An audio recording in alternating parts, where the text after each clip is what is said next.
Diddy is a literal piece of shit. Diddy is the definition of a hollow man propped up by hollow people. A supposed king sitting on a throne of fools, crowned by those too blind to recognize how empty his so-called power really is.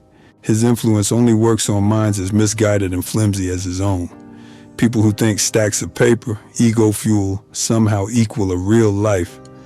Money can buy noise, attention, distraction, but it can't buy a soul, a spine, or actual real new human life. Ego is a weakness masquerading as strength. The more you feed it, the more it devours you from the inside.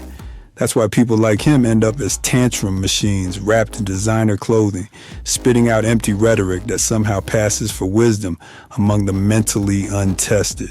If chasing money were the highest human calling, the world would be full of enlightened geniuses. Instead, we're drowning in consumerism, death, and spiritual rot. And yes, the planet is being buried under trash. But the mental trash, the ideological garbage, that piles up faster.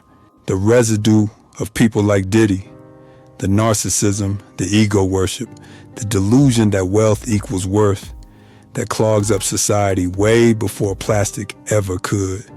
His ideology poisons more minds per minute than a landfill could in a year. He helped shape the rap landscape into what it is now.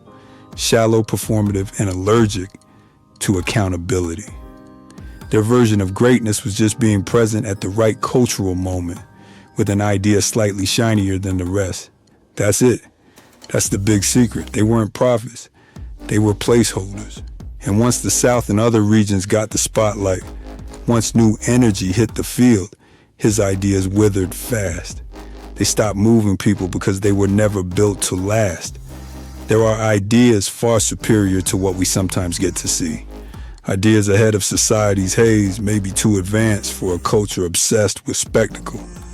What the masses consume is rarely the best available. I'd argue it never is. Diddy was simply a man with a moment, and he squeezed everything he could out of it, including the pain of others.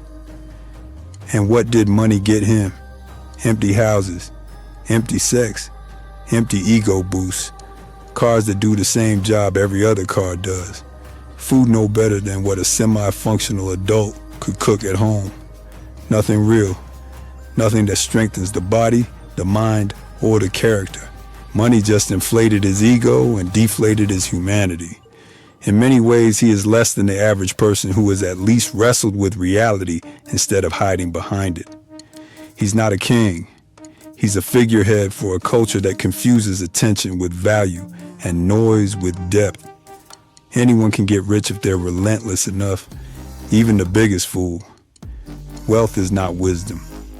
Wealth is not talent. Wealth is not proof of greatness.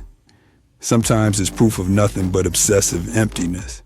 And he is driven by the need to impress people who aren't even present in their own minds.